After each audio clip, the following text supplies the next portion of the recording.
আজকে চলে এসেছি তোমাদের মাধ্যমিক 2026 উপপাদ্যের সাজেশন নিয়ে। তো আমি দেখতাম আমাদের যে ক্লাসগুলো চলতো ওই ক্লাসে অনেকেই তোমরা কমেন্ট করতে যে স্যার উপপাদ্যের সাজেশন দিন, স্যার প্রয়োগের সাজেশন দিন। তোমাদের জন্য তোমাদের কথা ভেবেই আজকে আমি নিয়ে এসেছি উপপাদ্যের সাজেশন। এটা করলে আশা করছি তোমরা মাধ্যমিকে উপপাদ্য পেয়ে যাবে, সেখান থেকেই কমন পেয়ে যাবে, পরীক্ষায় কমন পাবেই। এই যে আমরা উপপাদ্যের সাজেশনগুলো দিচ্ছি, তো এর যদি তোমরা পিডিএফ পেতে চাও, প্লে স্টোরে যাবে, প্লে স্টোরে গিয়ে বংমিস্ট্রি অ্যাপটা ইনস্টল করবে, রেজিস্টার করার পর লগ ইন করবে, লগ ইন করে অ্যাপে জয়েন করার পর সেখানে দেখবে এখানে নিচে কমিউনিটি সেকশন আছে, ঠিক আছে। এখানে আসার পর উপরে দেখবে ফ্রি ক্লাস 10 স্টুডেন্ট গ্রুপ, তারপর তোমরা জয়েন নাওতে জয়েন দা গ্রুপে ক্লিক করবে, তারপর জয়েন নাওতে ক্লিক করবে, এরপর এরকম একটা ইন্টারফেসে চলে আসবে। তোমরা এখানে কখন কোন স্যার কি কি ক্লাস করাচ্ছে প্রত্যেকটা ক্লাসের আপডেট পাবে, এবং তার পাশাপাশি এখানে আমরা যে ক্লাসগুলো করাচ্ছি সেই ক্লাসের পিডিএফও পাবে। এর আগে তোমরা যদি ক্লাসগুলো না দেখে থাকো, কারণ আমাদের কিন্তু অলরেডি তোমাদের জন্য মাধ্যমিক 2026-এর জন্য অলরেডি কিন্তু প্রত্যেকটা চ্যাপ্টার ওয়াইজ ওয়ান শট রিভিশনের ক্লাস শুরু হয়ে গেছে আর চলছেও। আর এবিডিএ টেস্ট পেপার বলো, পর্ষদ টেস্ট পেপার বলো, PWBH এ প্রত্যেকটা টেস্ট পেপারে কিন্তু অলরেডি সলিউশনও করানো হয়ে গেছে। তো যারা যারা ওইগুলো দেখোনি অবশ্যই কিন্তু তোমরা আমাদের ইউটিউবে বংমিস্ট্রি 19 চ্যানেলে ভিজিট করবে, আর সেখানে ভিজিট করে প্লে লিস্টে যাবে আমাদের গুরুত্বপূর্ণ উপপাদ্য, ইম্পর্টেন্ট থিওরেম ফর মাধ্যমিক 2026। চলো, তো দেখো আমি এখানে টোটাল দুটো পার্ট আমি করে নিয়েছি উপপাদ্যের। মেন পার্ট যেটা রেখেছি ফার্স্টে, সেটা হচ্ছে টপ 3 উপপাদ্য, মানে যে তিনটে উপপাদ্য একদমই ছাড়া যাবে না, যেটা তোমাদের করতেই হবে এবং যেখান থেকে আশা করছি তোমরা পরীক্ষায় কমন পেয়েও যাবে, ঠিক আছে। সেই টপ 3 উপপাদ্যটা দেখে নিই। টপ 3 উপপাদ্য হচ্ছে উপপাদ্য নাম্বার 34। ফার্স্ট যেটা কি, সেটা হচ্ছে কোন বৃত্তের একটি বৃত্তচাপের দ্বারা গঠিত সম্মুখ কেন্দ্রস্থ কোণ ওই চাপের দ্বারা গঠিত যে কোনো বৃত্তস্থ কোণের দ্বিগুণ হবে। এটা তোমাদের ফার্স্ট উপপাদ্য, যেটা একদমই ছাড়া যাবে না। সেকেন্ড কি, সেকেন্ড হচ্ছে উপপাদ্য 48।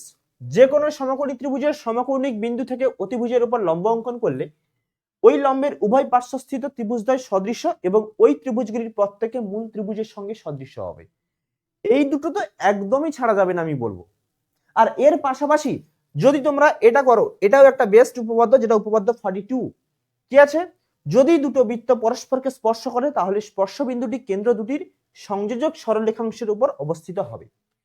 এটা তোমাদের বৃত্তস্থ কোণ সম্পর্কিত উপপাদ্য থেকে, এটা তোমাদের সদৃশ্যতা থেকে, আর এটা তোমাদের স্পর্শক থেকে, ঠিক আছে।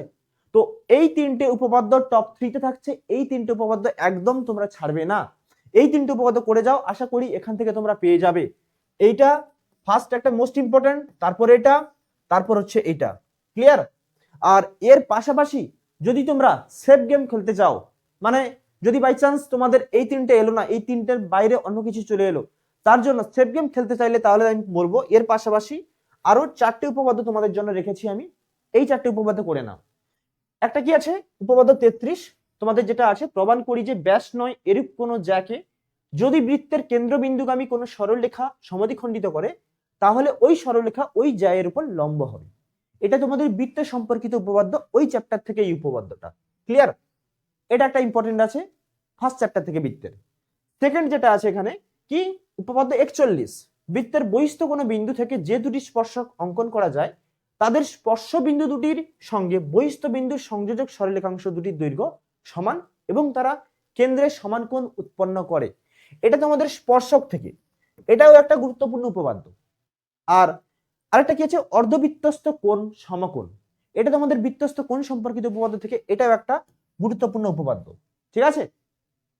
আর লাস্ট যেটা উপপাদ্য আছে সেটা হচ্ছে কি, উপপাদ্য 40 স্পর্শক থেকে, সেটা হচ্ছে বৃত্তের কোন বিন্দুতে স্পর্শক ও ওই স্পর্শ বিন্দুগামী ব্যাসার্ধ পরস্পর লম্বভাবে অবস্থিত। তো যে কটা তোমাদের উপপাদ্য দিলাম টপ 3, আর তার পাশাপাশি এই 4টে, এই উপপাদ্যগুলো তোমরা করে যাও, আশা করছি তোমরা এর মধ্যে থেকেই কিন্তু কমন পেয়ে যাবেই। হয়তো দেখবে পরীক্ষার প্রশ্নে এগুলোই আছে, তখন বলবে বংমিস্ট্রিতে সুকুমার স্যার এগুলো আমাদের বলেছিলেন, সাজেশন দিয়েছিলেন, আমাদের লেগে গেছে, বুঝতে পেরেছো। আর যদি এই উপপাদ্যগুলো কোথায় আছে তোমরা খুঁজে না পাও, তার জন্য আমি এর পরের স্লাইডগুলোতে আমি দিয়ে দিয়েছি পেজ নাম্বার সমেত। যেটা উপপাদ্য 34 দিয়েছিলাম পেজ 123-এ, এটা আছে তোমাদের বইতে, দেখে নেবে। সেকেন্ড যেটা উপপাদ্য 48 দিয়েছিলাম, এটা পেজ 255-তে আছে, দেখে নেবে তোমরা। তারপরে যেটা দিয়েছিলাম উপপাদ্য 42, এটা হচ্ছে তোমার পেজ 215-তে আছে। প্রত্যেকটা দেখো আমি প্রত্যেকটা পেজ নাম্বার দিয়ে দিয়েছি। এটা পেজ 60-তে আছে, এটা দেখো পেজ 211-তে আছে, আর এটা হচ্ছে পেজ 136, আর এই উপপাদ্যটা পেজ 208। তো এই কয়েকটা উপপাদ্য তোমরা অবশ্যই দেখে যেও, দিলে পরীক্ষায় কমন তোমরা পাবেই, যেটা বললাম আমি। ক্লিয়ার?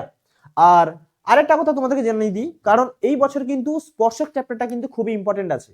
আগের বছর তোমাদের দুটো উপপাদ্য চলে এসেছিল, মানে 2025 সালে।